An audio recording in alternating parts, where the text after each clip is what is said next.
go. Okay. This is an interview with James Barrett at the New York State Military Museum, Saratoga Springs, New York. It is Monday, 30th of December 2002, approximately 11:10 a.m. The interviewer is Michael Russert. Could you tell me your full name, your date of birth, and place of birth, please? Okay, my full name is James B. Barrett. My address is 424 St. Creek Road, Albany, New York. Okay, could you tell me when you were born and Oh. where you were born? That's fine. I forgot that. That's okay. You'll have to. No, that's fine. Oh, boy. I was born September 26th, 1922, at Bellevue Hospital in New York City. Okay, what was your pre-war education? My pre-war education was grammar school and about 6 months of high school. Okay. Then I had to go to work, which I didn't mind, but at the same time I resented it. I'm not going to get into that mess. Okay. And I didn't finish my education until I was 55 years of age. I went for my GED up here in Albany, and I got it, when I took the test, I passed, and I got my high school diploma. Mm-hmm. That was something I promised myself after I come out of this.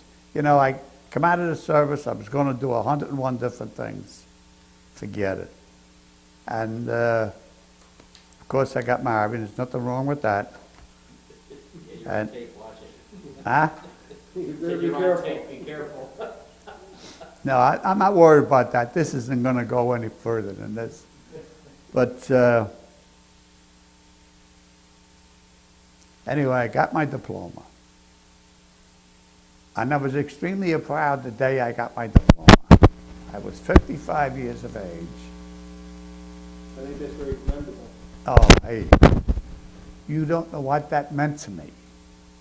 All this time, and all of a sudden, my daughter Jamie, she says, Dad, why don't you go for your GED? She says, you can still do it, which I did, I went for it. But I had to go to school a little bit, and this is the thing that got me.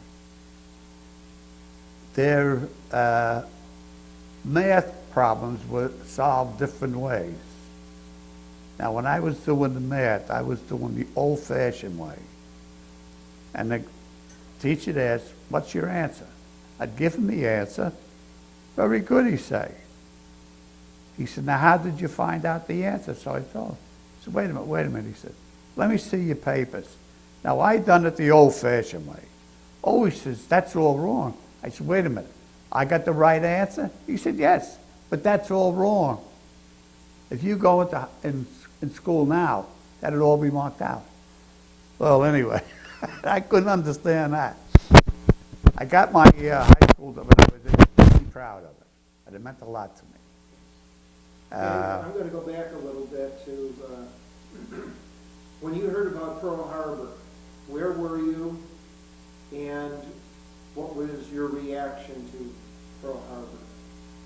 Well, first of all, when I was at home with my grandmother, and we heard about Pearl Harbor, and everybody ran to the radio to listen to it. And the first thing we wanted to know, where the hell is Pearl Harbor? And one of my sisters run to get a map or something, trying to find out where it is. And little by little, you know, we couldn't understand it. And first of all, my reaction was, of course, what the hell's wrong with this place? Why are these Japs, as we call them then, bombing us? But little did we know the idiosyncrasies of diplomatic I don't know, diplomacy. But I was very angry. I didn't like it. And I was going to go down and sign up. And my father said, now wait a minute, Jim, wait a minute.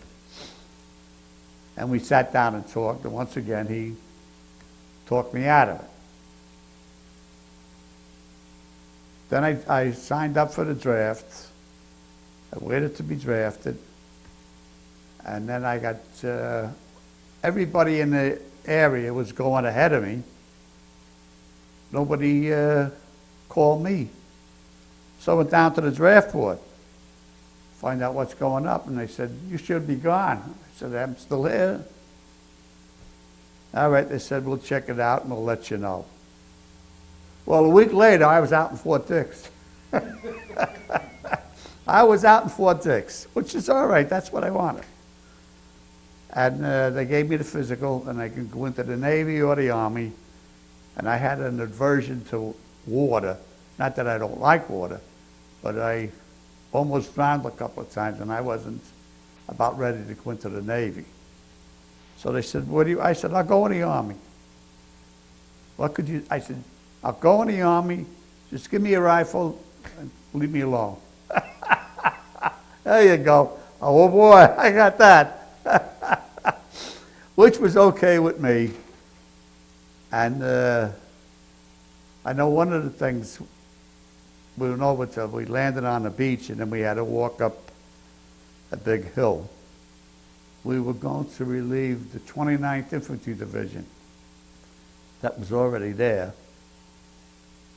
And they called us to go in and to relieve them. So we went on, we got on the beach, we walked a little bit, then they said, we asked them how far it is to the front. They said, oh, you'll hear the sound of the gun shortly. Well, we heard the sound of the guns, and they put us in a truck. I don't know where they took us because, you know, you don't know any of these things. And they drove us, it looked like forever, but it really wasn't. But the only thing that stuck in my mind is when we get out of the trucks, and they said, you know, this way, they didn't say that, they just give you the sign that way. And the artillery was off to the left and right of us, and they went off, the guns went off. I thought I was dead. The guns went off, it was our artillery, and I'm telling you, most of the guys jumped about that high. We never heard artillery before. We did when we were in it, but not that close. And you hear the sound of the guns, as they say, we could hear it. And we got up so far to, I don't know exactly, well, I can't give you the exact location. And then darkness started coming. Once the darkness, that we sat down, he said, just stay here, no smoking, don't light anything. Then they come back up and they said, okay, the first and second scout, come with me. My friend was the first scout, I was the second scout. We went with him, I don't know where the hell we went. When we got down, it was a ravine. And the ravine was, he said, now, this is where the Germans come up here every night. You two guys better stay awake, make sure you keep your eyes and ears open. Okay, we went over there. They left very quietly. And of course we couldn't light cigarettes. We're sitting there. I tapped my buddy on the shoulder. He said, what the hell's going on? He said, I don't know. Just be quiet. Well, with that, it sounded like a whole battalion was coming up the draw. So, of course, we opened fire and what have you, and kept firing until all of a sudden it was quiet.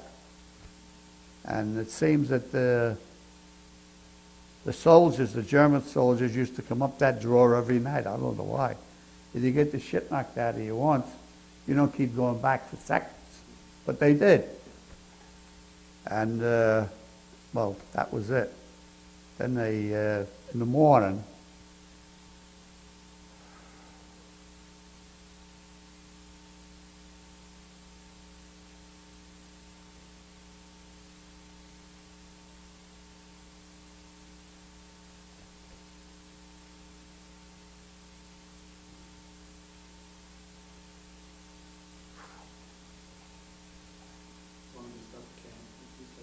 oh, I'm sorry. That's okay. We were in St. Lo there, not in St. Lo, we're on the outskirts, of course. And you kept banging your head against a brick wall. You couldn't get in, and you couldn't leave, of course. And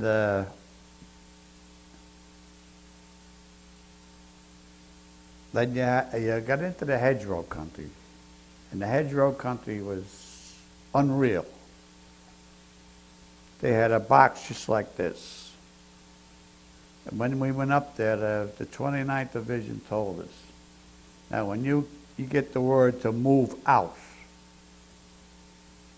don't go for those slits that are already drawn on the edge. In other words, they had a box, and you get a passageway through here and a passageway over there. But that isn't the way you were supposed to go. You were supposed to go right over the top of the hedgerow and down. Because if you went through those two holes, I'd say 9 out of 10 guys that went through there were killed. It was set up with snipers and machine guns. So I know my first time that they said, we're moving out, and I was still right there. And they said, we're moving out. And I thought to myself, where the hell are we going? And I wasn't going to get down those two openings. I remember I kind of got myself up, I peered over the hedgerow, and I started to go through it. Well, I hit a rose bush, a rose bush there. And those thorns, boy, they stick you all over. But I wasn't about to stand up or move over. I went right through the hedgerow, over the hedgerow, and I had to kind of fight my way through there and down on the other side. In the meantime, everything in the place is dropping on us, and you don't know where to go. And this is actually your first combat experience, as the saying goes. You're in combat. You're scared shitless, I know I was. And you don't know what to do. But just like anything else, you keep moving forward, like they say.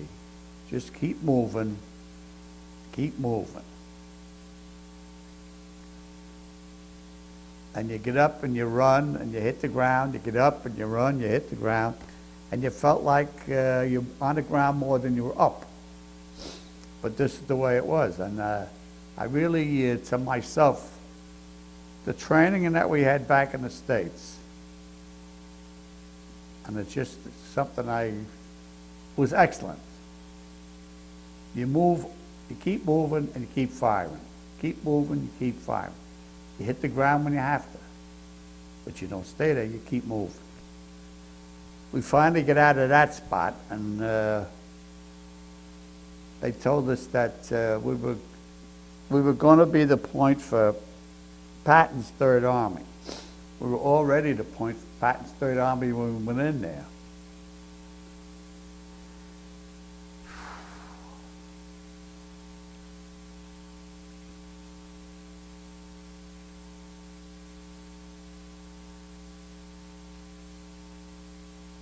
The thing that used to get, I think, most of us, and used to get me too, most of us, is when the shells that start, and they start shelling you. And the screaming would start, and the howling would start for guys that were wounded. And it seems like you'd go out of your mind that no matter what you'd done, you couldn't get rid of that screaming. But it's like everything else, you had to just keep moving, move forward, move forward. And you go out patrol at night. Now, that's the thing that you couldn't see a hand in front of you, but you're going out there to find the Germans. And it sounded like we had tanks with us going up there, but we didn't. It was just us. It was so damn noisy. But we weren't too noisy because we come back from the patrol. You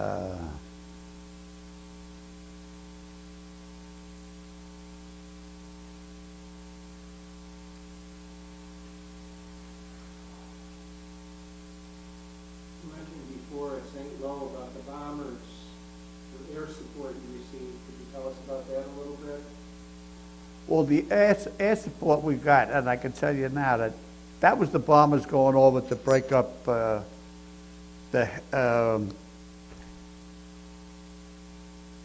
St. Lo so we could get in there faster.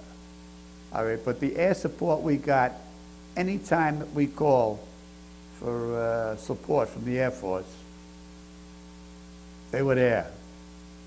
You could hear them, next thing you know, they go zoom, and you knew they were there. And we used to call, I don't know which one it was. I heard people talk about the 8th Air Force. It might have been them, I don't know. But if you called up for fighter planes, you couldn't beat them. They were right there. And they were terrific. I mean, they could light your cigarettes. But it was great. They could do something like that. And the tanks. The tanks was something the tanks could only go so far, and then once they hit the hedgerow, they couldn't move. And they couldn't go around because there were hedgerows this way and that way. Could you describe the hedgerows for us? Why couldn't the tanks go through them? Well, the reason why they couldn't, it's on high embankments, okay? And the tanks, they couldn't shoot their way through. And then if they went up, they start to go over it, they were exposed. And they get knocked out by the bazookas on the German side.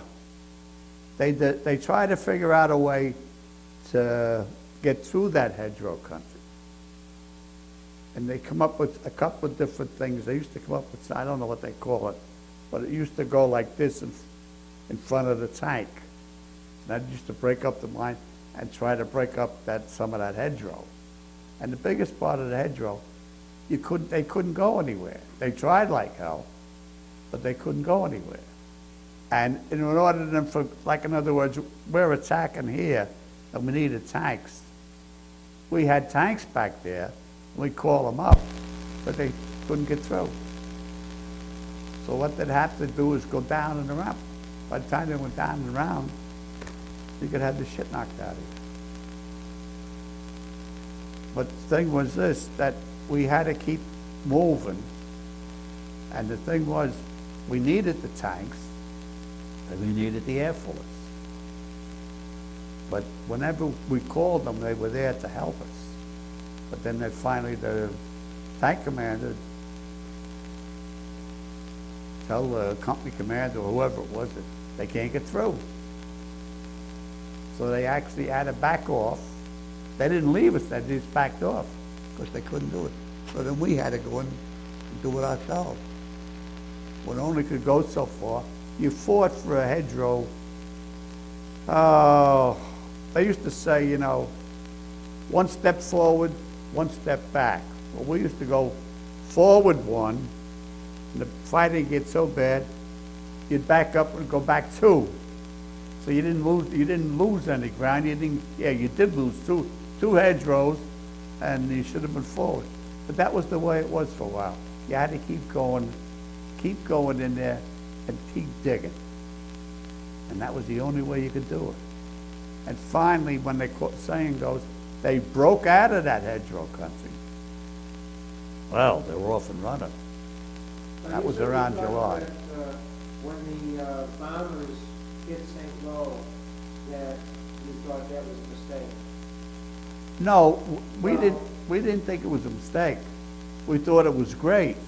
But we found out it was a mistake later on because they were still there. Okay, it just destroyed the building? No, because you stood up, the next thing you know, all the machine guns stopped blasting away at you. They said, what the hell did they do? What it was, they made more or less, they made it more secure for them. because what the thing was, whatever they bombed, all that collapsed. So those fellas, they're looking to protect themselves too. So were you involved in the street fighting through? Yes, we were involved in the street fighting. What the street fighting was, you get down the street, well, supposedly, you get down the street, the fellas on the right-hand side would watch the left-hand buildings. The fellas on the left would watch the right-hand buildings. So you'd move along, and every chance you got, somebody would move out. If he made it across the street, then you moved out. But somewhere along the line, somebody would get knocked off. And then the house fighting,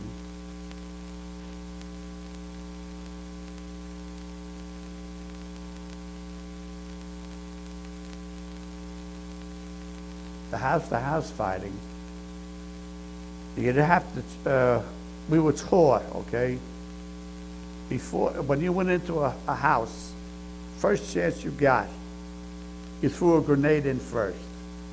You didn't just open the door and walk in. You threw the grenade in first. If you were going from room to room, you done the same thing. You threw the grenade in first. You went upstairs, the same thing. Because you throw in the grenade, you throw in the grenade, if anybody's in there, it's gonna, I don't know, kill them or what. Yeah, they say it kill them, but some other guys would get wounded and things like that. But you had to throw the grenade in first. You didn't just walk in. And you cleared out the whole building, that's fine. That somebody stay there, move on to the next one, move on to the next street. And that was a tough going. That was a tough going.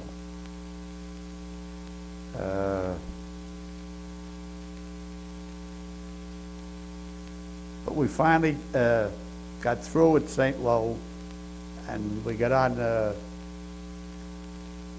tanks and moved out. Moved out so far, then you get off the tanks. And but Hedgerow country was very tough, and it wasn't the easiest thing to do.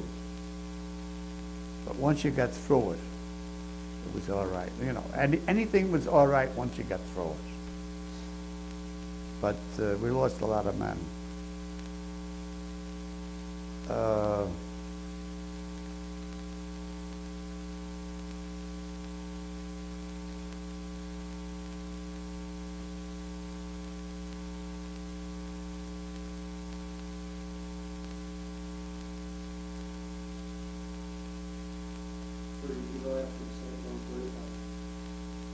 What? After the St. Lo breakout, where did your...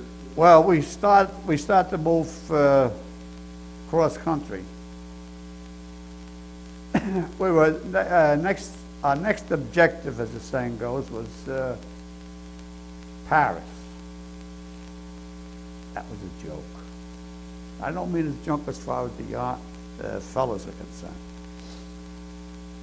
We're moving forward, going towards Paris. Everybody Paris, the next stop. You know, we all young fellas had visions of dancing girls, you know.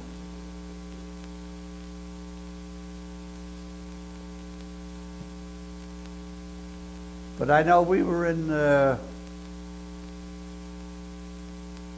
on our way to Paris, we run into what they call the town of Châteaudun. Now, Châteaudun was, a great big wide open field. It had a road down here, going right down there. And on each side of the road, they had, looked like a, I don't know what you call it, not a trench because they had flowers. But anyway, we were going down there towards Paris. We got to Châteaudun, and the Germans had their 88s. Now, their 88s is just like artillery, but they could use it for aircraft, artillery, or close order fire. In other words, they could fire it straight at an angle any way you wanted. It was one hell of a weapon. So these fellas had these trenches, and when the first time they opened up on us, you got to get some ground cover. And the one thing is, we saw that and we figured, okay, we're here. But that was a big mistake. They had that zeroed in with their artillery, with their machine guns, and they made a mess out of us. You couldn't go forward, you couldn't go back. You couldn't stand up and run, so more or less you had it. And that place used to, the water that was running was turned mud, then it turned red. Couldn't understand it, we couldn't get water. That was get water. So the thing is, the mud and the water was flowing down, and then the blood was in. So somebody said, "Hey, we got 12 pills. Stand down, get some water, and put the salt pills in there." I don't know what that was. Salt pills. But finally, we got on the other end of it, and we got out of there. And we finally get down to Paris. Oh, we could see ourselves.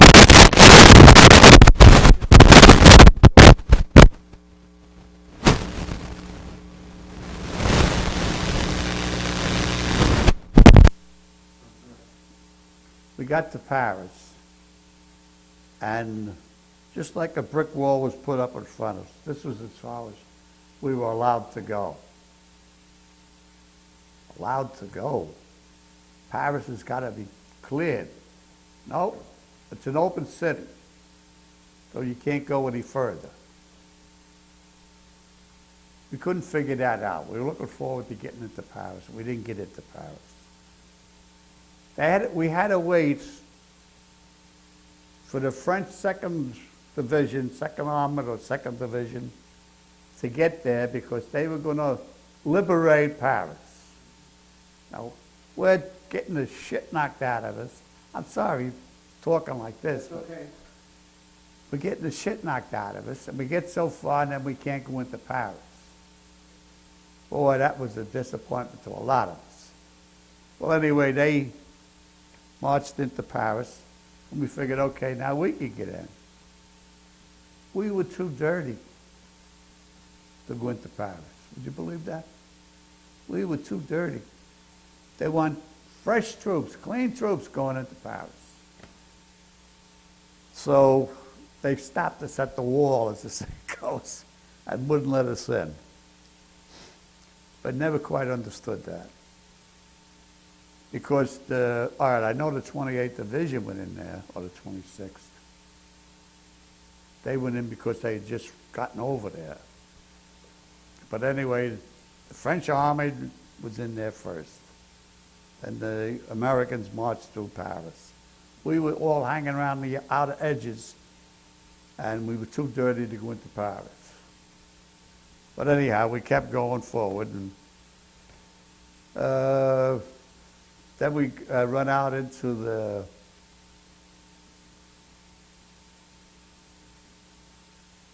we bypassed Paris as far as we're concerned.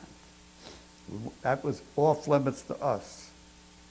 Then they took us around out into the other end, and they took us to our next objective was Soggy Mines.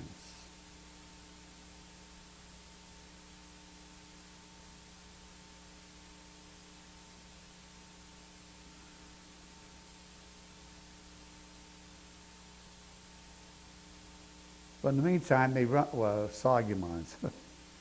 In the meantime, they had a lot of woods to clear.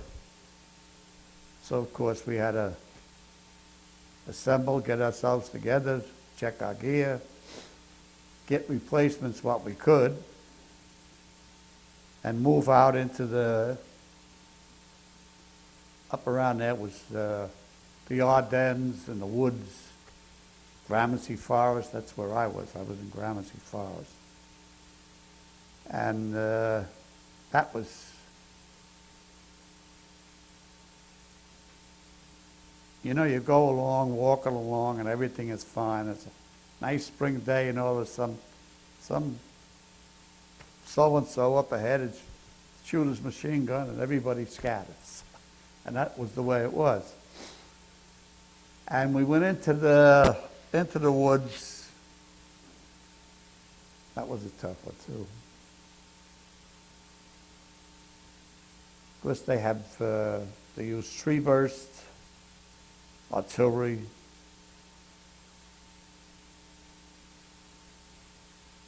A machine gun that's all over the place, but you move forward, move forward.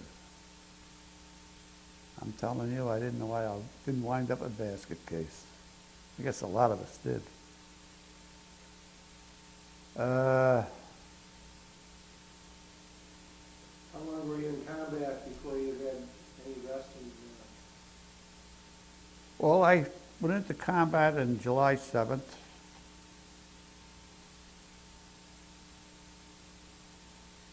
And I come off the line on November 10th.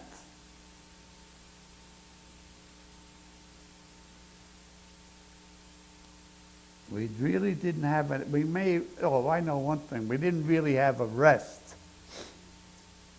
Actually, we didn't have a rest, no. What it was is, if we cleared a town, I can't remember all the towns.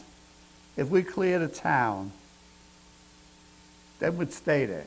Just overnight, you know, get the wounded, whatever they needed, and do whatever we had to do, which wasn't much. And the French people did feed us. And I remember, I can't even remember the place it was, but we had to stop. The guy said, Boche, kaput, but they weren't kaput. They mean we're all gone, but they weren't. And that was one end of the town was cleared. So we stayed over there, and they stayed over here. And it gave us a good chance to get some hot food. Then the next day you had to move out again and move forward.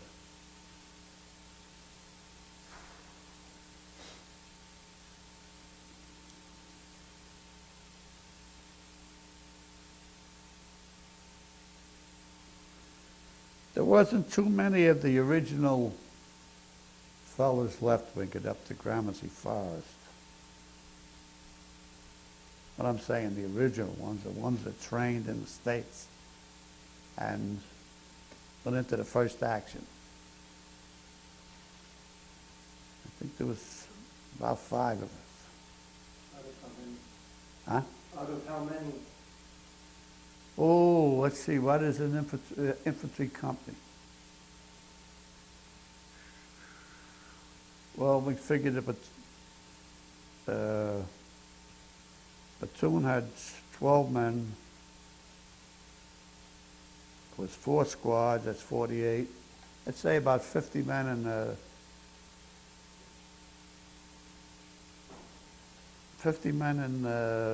not 50 men.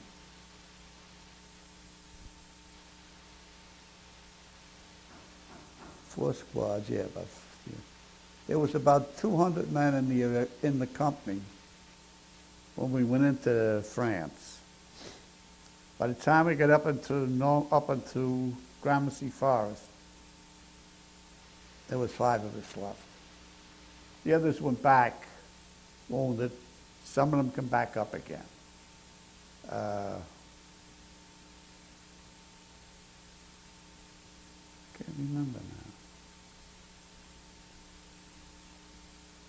Was the Grammercy Forest part of France, or was that in Germany? Oh no, that was in the borderline. We're getting ready to go into Germany.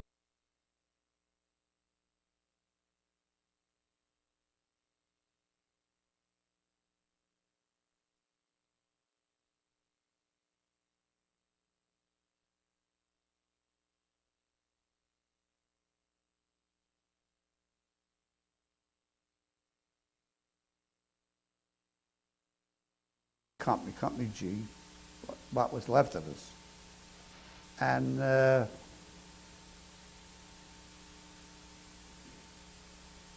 they,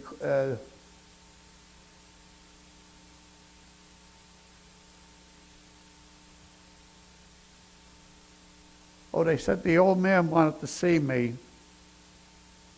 I went up to see him in the CP. I said, wanted to see me for what? He said, you're assistant, there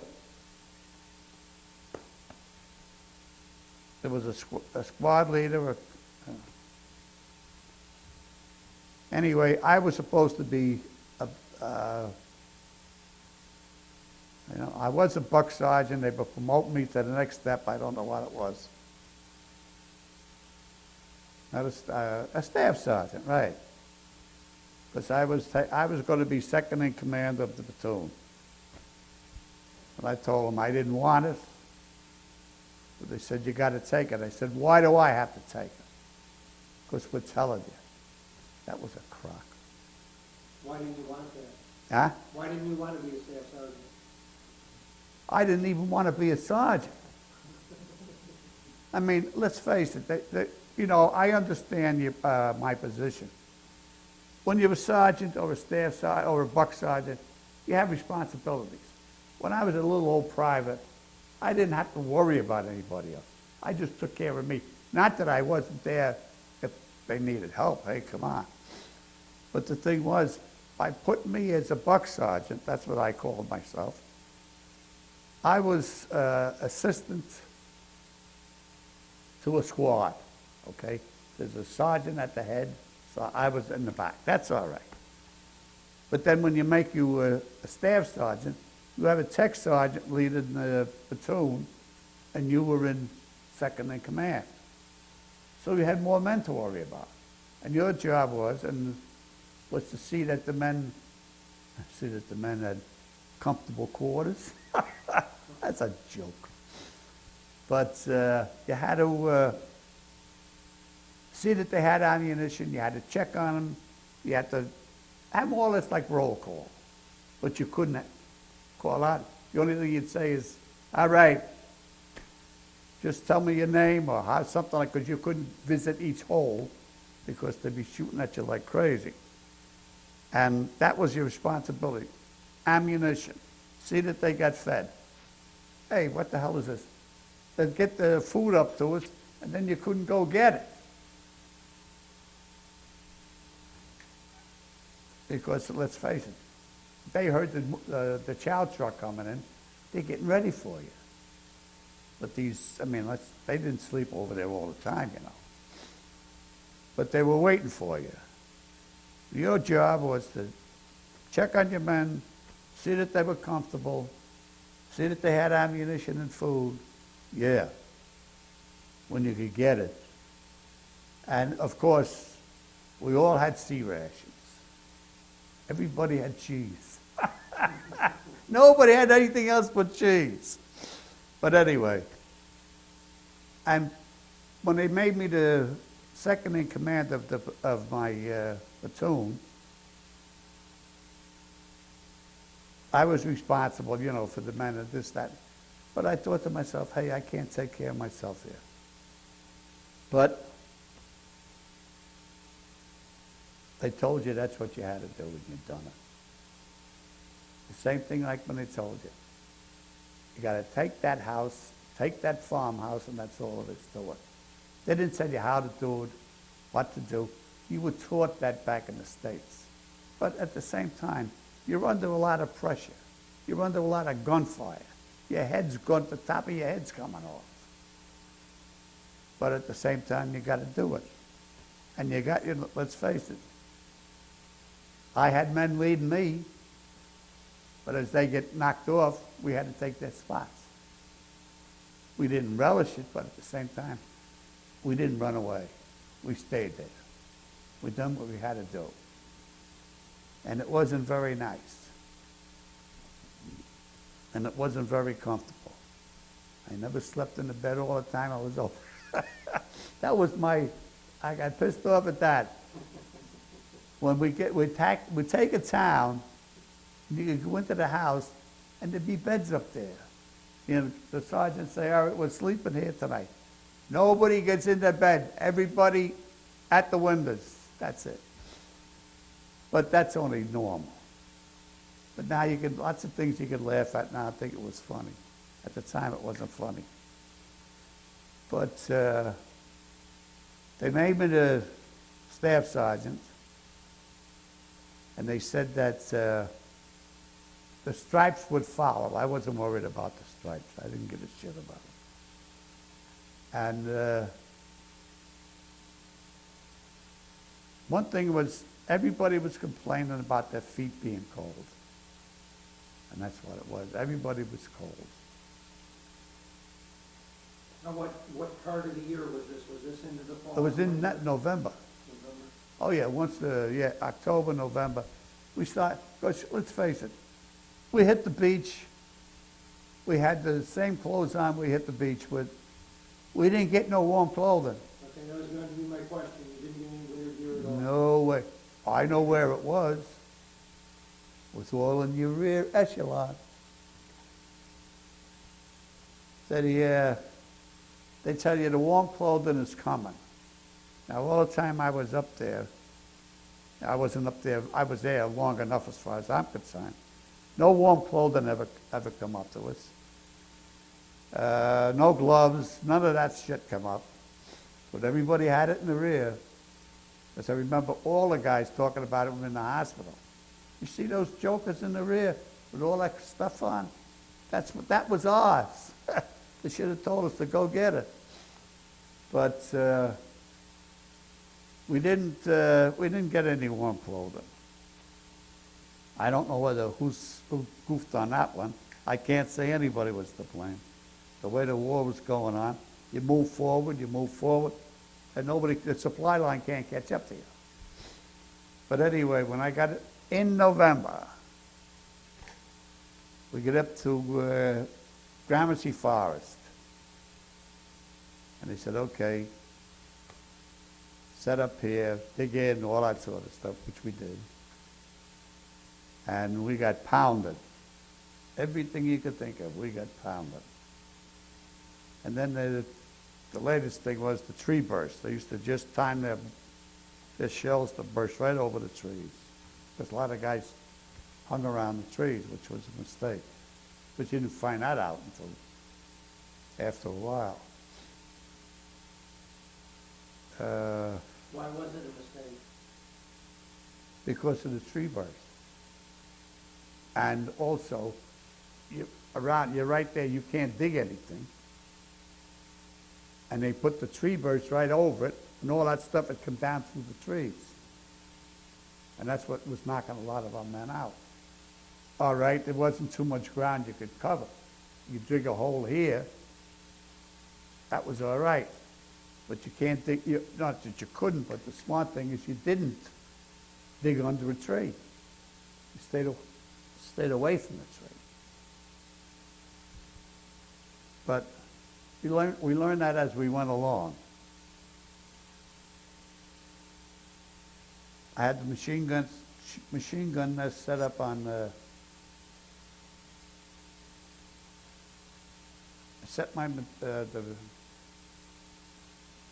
I set the machine gun, I set the machine gun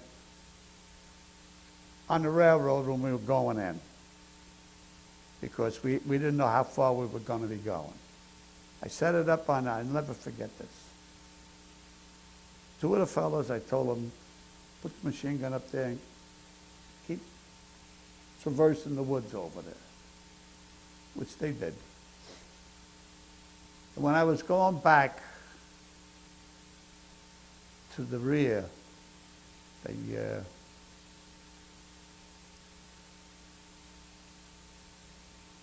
I remember seeing that machine gun laying over. And I thought, where the hell are the two men? And I didn't get a chance to go and find them because they were moving me out. I still don't know their names.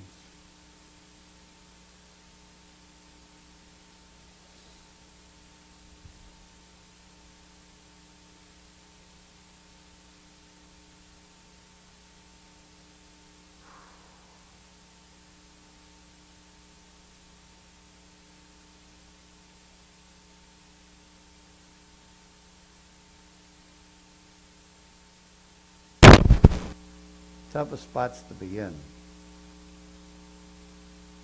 And finally, the sergeant in charge of my platoon said to me, Sergeant Barrett, he said, you're my assistant. Well, I am, He said, he said, you bunk with me. All right, that's nice. But the thing was this, he said,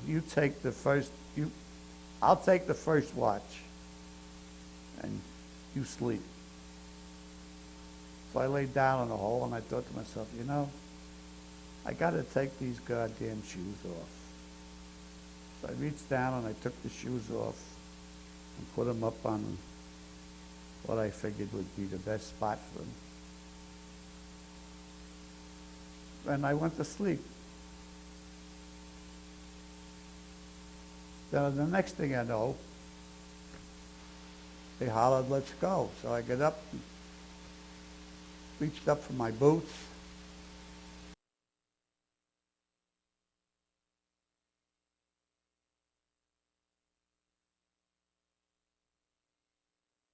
Out here somewhere. So I called the sergeant, but he was busy up there, so I said, I can't get out of here because I got no boots. So they said, all right. So they come back and they look at it and they said, holy Christ, you're never going to get boots on those feet. They were up like elephant feet. So with a combination of all the water and all that stuff and snow, I guess I got a good dose of frostbite. So they come back and they said to me, all right, we're going to send you to the battalion 8. We're going to send you to the 8 station. Go back to the 8 station, and they'll take a look at you and give you a pair of boots.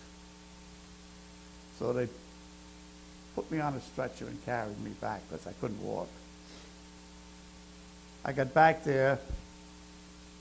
Every once in a while, they come in and they check my feet and move me from the aid station back to battalion aid station. And they checked my feet and still nothing. So they said, all right, we better send him back to Paris. Yeah. So they put me in an ambulance and sent me back to Paris. All I saw of Paris was through the back end of the ambulance. That's all I saw of that. But it got to the point where I had frostbite. They couldn't put shoes on me. And there was no way that I could walk. I couldn't even walk. So they took me off the line there and they sent me back to Paris, as the saying goes. Then they sent me back to England. In the meantime, they used to check my feet. They used to come in and talk to me, and while they were talking to me, they'd be sticking needles in me. This was the way to test the circulation. I think they went all the way up to my knees before I felt anything, because it's all frozen. So that was the end of my stint in combat. They took good care of me as far as that was concerned. They sent me back to England, Birmingham, and they decided they were going to send me to the States. And like the army again, where do you live? I told them where I live. We're going to put you in a hospital closest to home, which would have been in Fort Devens, Massachusetts. Texas. Texas. Oh. I got to Texas, Fort San Antonio, Texas, Brooks General Hospital. Put us on a train, nice ride, everybody had a good time. We got out there, and then they said, all right, when your name is called, come up and get the papers. I was walking then. My name was called. I went up and got my papers, as the saying goes. Is R&R. I was going to send me all the way back home again. I was there. But they wouldn't let me stay there. Don't ask me. Don't ask me. So I went all the way out there. Hey, it was nice out there. They told me I was going to be, after a while, they were going to put me in the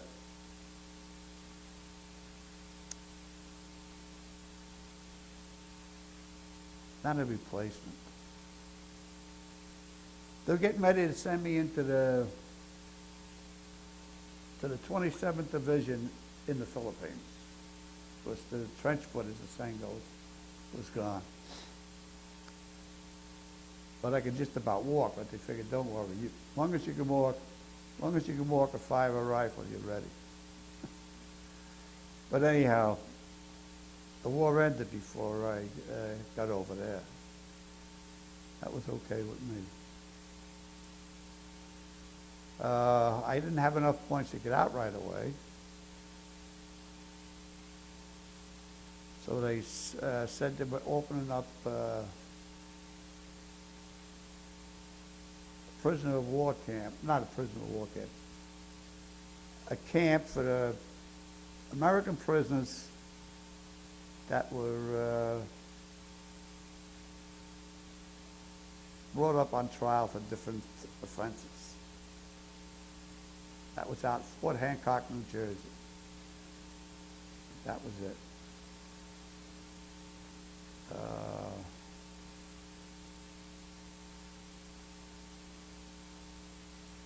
Put you to sleep? No. That's the guy you told me about once.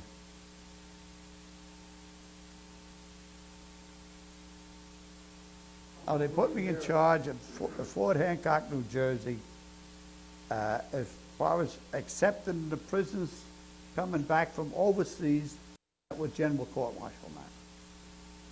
I never knew the first thing about taking care of prisoners. So they said, this is your job, set this place up. It was closed down, we had to open it up. And we opened it up, got it all set up. And they had to start making, filling the ranks, non-coms. So they gave me first sergeant. I don't know what the hell they done that for. I didn't want that either. But you had to take it. You know, it's the one that left me in the Army. Oh, the best thing that I like about it, just before you leave the Army, just before you get out, they give you a talk. You're supposed to talk to the, what do you call them? Intelligence office about what went on over there. Talked to them about that. And then they said, well, I hope you men realize you're back in civilization now. And you must remember, anything you learned in the Army, anything, you cannot use in civilian life.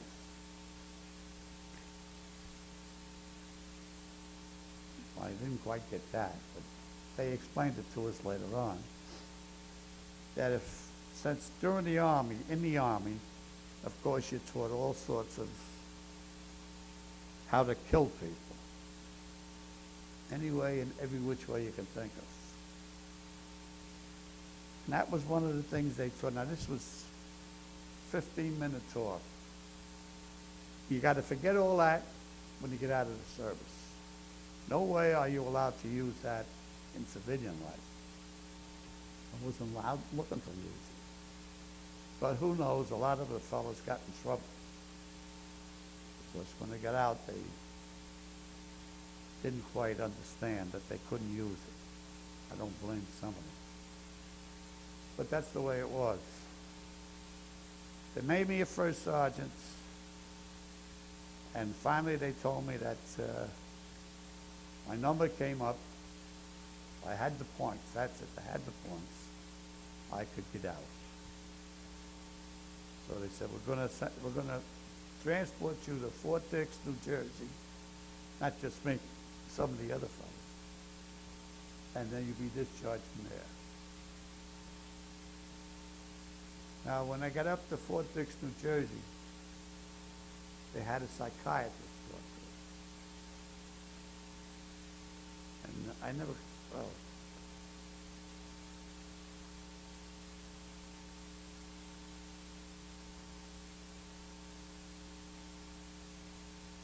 how the hell did I bring that up? I think that's about it. I want to go back and ask a couple things. First of all, when you went overseas, what unit were you assigned to? Oh, I was with the division I was with the 35th Infantry Division, Okay, what regiment were you in? 320. Okay.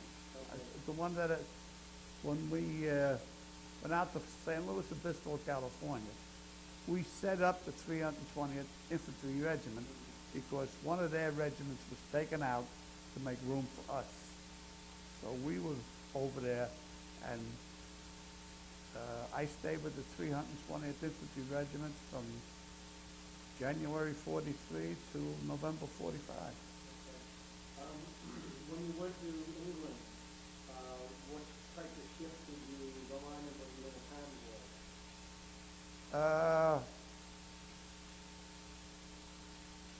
What we were on, wait a minute.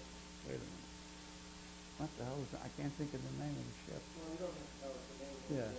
A troop ship or? It was on a troop ship, right. No, it was on a troop ship, and it was in the convoy. Now, earlier, when we didn't have the camera running, you told us about when you were in England, and you heard all the aircraft going overhead, going to D-Day. You were Oh, sure. They used to, the planes used to fly over at night, going over to bomb. This one night, one particular night, we heard this noise outside, and we never knew, we couldn't figure out what it was. So everybody went out of the house, and we looked up, and the sky was full of planes flying overhead. You got it all right? Okay, why don't you describe the planes going overhead then?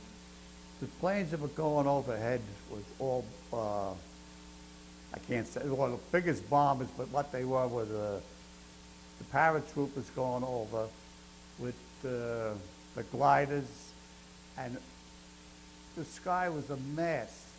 It just looked like it was nothing but a black sky with everything flying overhead. And the fellas that were down there looking up, we all said the same thing. It's the invasion. It's the invasion. That's all we could think of. And of course, that's what it was. This was, I guess 2 or 3 o'clock in the morning. And everything, we couldn't believe everything that was going overhead. And it was the invasion. Now, from what I understand, that was the start of it. We were only, not concerned about, we were only wondering, when were we going? But of course, we didn't go June, but we went in July. And lots of times when talking about it, we say, oh, the damn thing would be over by the time we get there. Yeah. And when we got there, they were only 13 miles inland because they couldn't move. What kind of ship did you, when you went in, you went into the Normandy beaches? Yeah, I went into Omaha Beach. I was on an LSD. On an LSD, okay. Right. Did you belong to any veterans organizations after the war? Yes.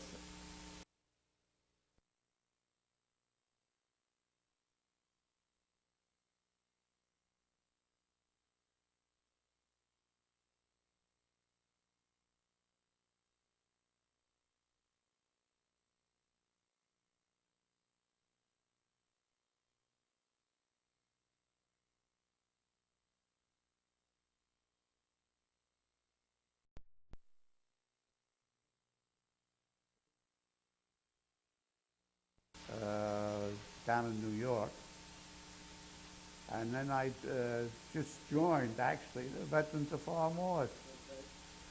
Okay. Have you ever kept in contact with any of the men you served with? Or did you after? I did, well, after the, yes, I did, because there was a couple of us were from New York and a couple of us were from New Jersey. Tom Kelly, who was in the same barracks as I was, him and I were kind of close. And when Tom got shot in St. Lowell, he was running forward. He got shot and he fell down, and he got up and got to the guy's hollered, "Stay down, stay down." So he went down again, and he stayed down. That's the last I saw of him. But then he told me when we were in the States, he said, if anything happens to me, he says, go visit Eleanor. That's his wife. I met his wife down in one of the camps. Where was it? She came down to visit him, and I met her. Very nice. They were made for one another, as the saying goes. But anyway, when I was still in the Army, I was at Fort Hancock, New Jersey. I called Eleanor up one time, because I had Tom's phone number. And I called her up, and, oh, she made a big, you think it was, I was her husband or something. So she said, Jimmy, she says, when are you going to see me? I said, I don't know. Oh, she says, come as soon as you can. So I went over to see her, and every once in a while I used to go back to see her. And then I met a couple of other guys.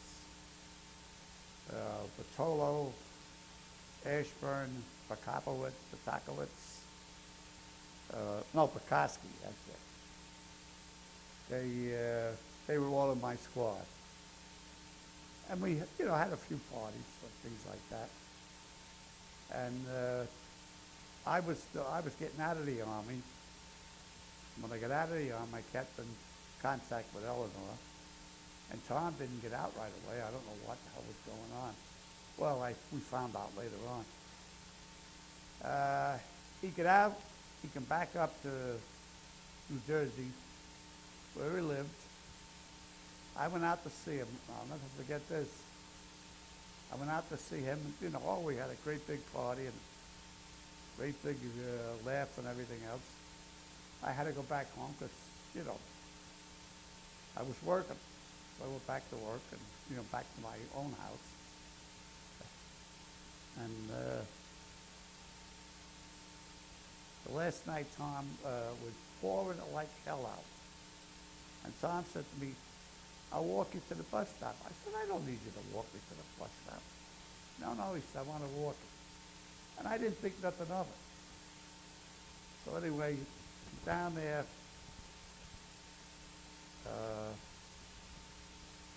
was on the bus. I was leaving. Tom was on the sidewalk, and I waved to him. And that was the last time I saw him. And that was the last time even his wife saw him. Took off. Well, I called up maybe about a year later. I think I'll give Tom a call and see what's going on. I called the number I had. And this woman answered. It was his sister-in-law. I said, oh, anything happened to Eleanor? Well,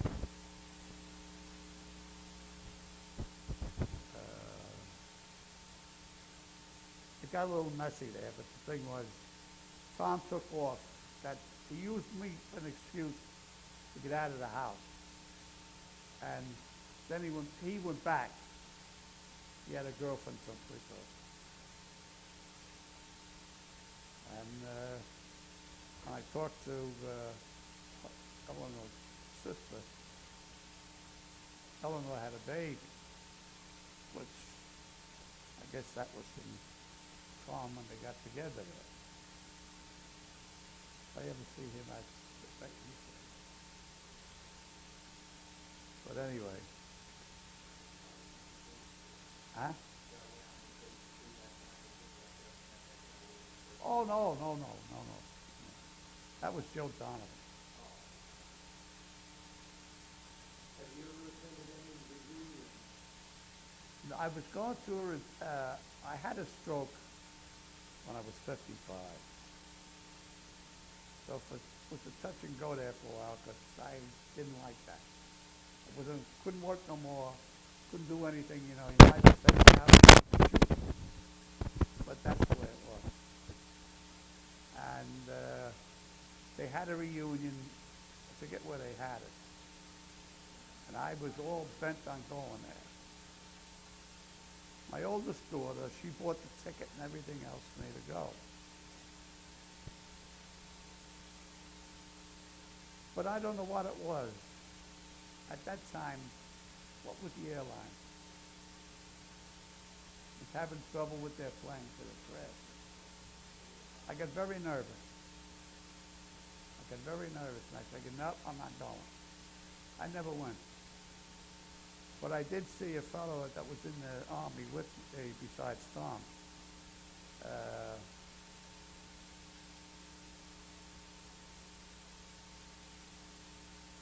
couple of years ago up at the Cape.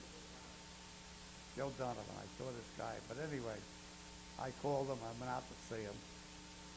And, you know, you had a great old time. But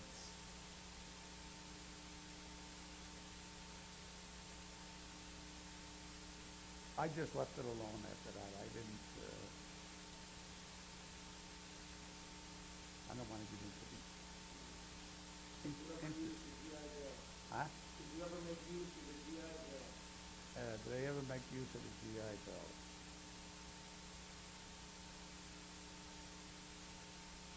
No? How about the 5220 class? I was on 5220 for a while. Then I got a job. I got right off that. I don't know how you know how to run over there. But How do you think, or in what way do you think your military experience changed or affected your life? how did it affect my life? Well, the military life itself, the training that I got was good. It was good, the training that I got. But it left me with a bitter taste in my mouth, not because of the training, and not because I didn't get it happen to me after the war. But it leaves a bitter taste with the fact that with all these wars going on, and they're doing the same thing over again, taking the men, training them, sending them over, and they really don't have anything for the men when they come back. They have the 5220 club, they have education, but the men, when they, you know, the head's screwed up here. They need help.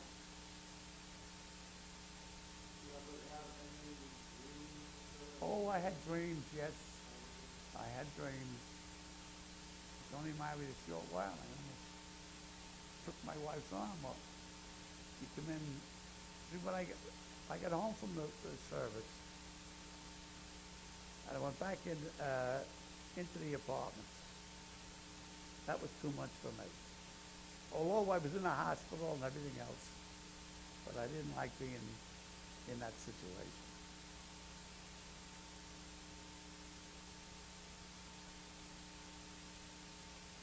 I was very touchy when I come back, when I get out, I come back from overseas. Very touchy. I don't want anybody sneaking up on me. I don't want anybody, you know, reaching out to grab me. Because I told my family, if I'm asleep in bed and I start screaming or anything like that, don't come near me, please. Stay away from me. But, you know, and I had a dog. Now this is a story. I had this dog when I left. I never saw her for all the time I was in the army. I come back, and when I come in downstairs into the apartment building where I live, Rusty, which is called, My father said she went nuts. They thought she was having a fit. And all the time I was coming upstairs on the elevator, she was going crazy. So they couldn't figure why. They all were afraid of her. But she was a very, very good girl, very gentle. So they never understood that. And she was going crazy. But what it was, and I still to myself was amazed at it, she knew I was downstairs. And when I got in, and as soon as I got knocked on the door, my father said she went absolutely berserk. My father was afraid of her. So finally, I opened the door and I got in, and that's all I saw was the dog. He jumped on me, and that was the end of it. So, but at the same time, I called my sisters and my brother. I'm screaming at night, leave me alone. Don't come into the room. And I said, and don't walk, I told my brother, I said, don't sneak up on me. He was trying to see my reaction to his latest, what do you call it, karate experience. I told him, Joe, don't do it. Well, needless to say, he was going to try me out anyway. God help me. I think he was goddamn good. He was lucky. I didn't kill him that day. But that's the way it was. Even when I got married, I was dreaming. And I had told Mom, don't come near me. But Helen, that's my wife, Helen figured that it's all right. I wouldn't hurt her. And she reached over to wake me up. Only the screams of her woke me up. I had her doubled down in the bed with an arm lock on her, and I was trying to get to her throat. Boy, oh boy, I can tell him. But there's no way they can prepare you for that. They can talk to you, and you tell, well, that was one of the, but most times I get off and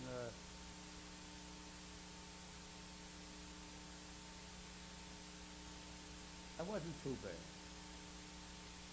But just at those times it was bad. I used to go down to the VA with the trench foot. I used to get black blisters. And they used to tell you to come to the VA and they give you Saffron, which they did. But it didn't help. You had it.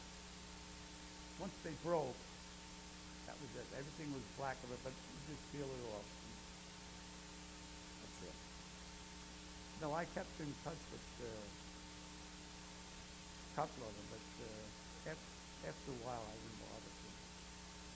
Because I always had to go out there to Jersey, because that's where all of them was from. The one fellow I met up here in Cape Cod was from New York. And he was talking about a reunion. He said, Jimmy, don't bother going. I said, why not? He says, you're going to these small towns, they got nothing. They're going to, big deal, you're going to be at, what's the last place that I went? He said, you step outside of the hotel, you look that way, and you look that way, that's it. He said, don't knock yourself out going to it. And which was fine, but sometimes I'd like to go to the union. And but now, I can't be bothered now with it. I don't think I'd go to it if it had it down in New York City. Well, huh?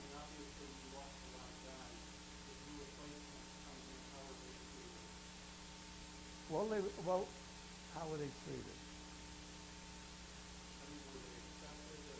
Well, no, they weren't, because of the simple reason, I didn't want to get to know you. I mean, I was with a lot of guys from the minute we went into the Army until we come out. But all those guys, a lot of them I lost in battle. And these new fellas coming up, there was no reflection on them. We didn't want to know their names. We didn't want to know their life stories. Can you fire a gun? Yes, that's all. You know where the enemy is? Yeah, that's all. We don't want to know nothing else. And they got treated very harshly. But it isn't that. You don't want to get attached to them. I mean, for every time a guy got hit, man, it hurt. You didn't want to get attached. I know myself, I didn't want to. Because, you know, you seem like you learned something about them, and next thing you know, they're knocked out. You don't see them again. All right, you're in a rough outfit, and you're a rough bunch of guys, but it hurts you. Find out this guy is gone, that guy is gone. Or you swell. I don't want to start talking about seeing them blown apart. It's too much.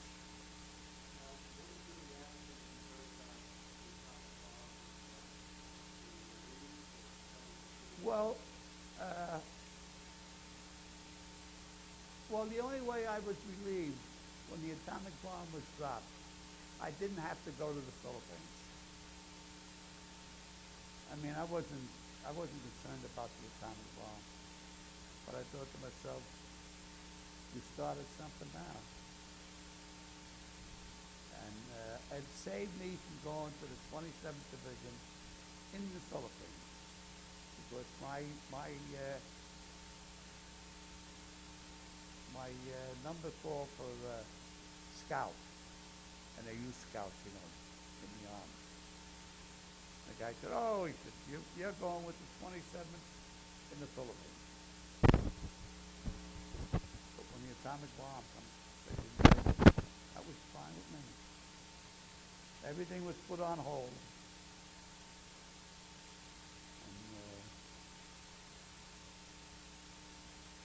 you know, I still haven't seen that private line picture.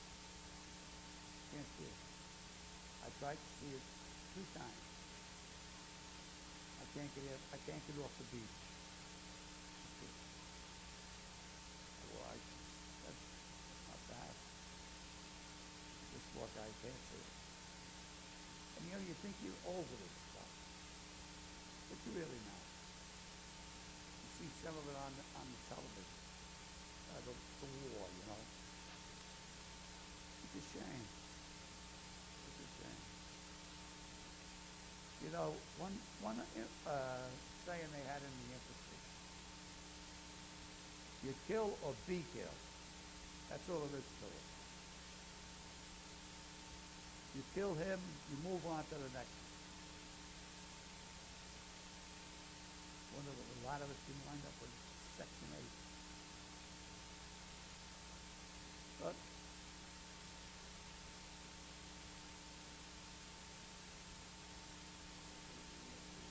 huh? Thank you very much for your interview. Oh, I hope it's of use to you. And thank you very much for asking me.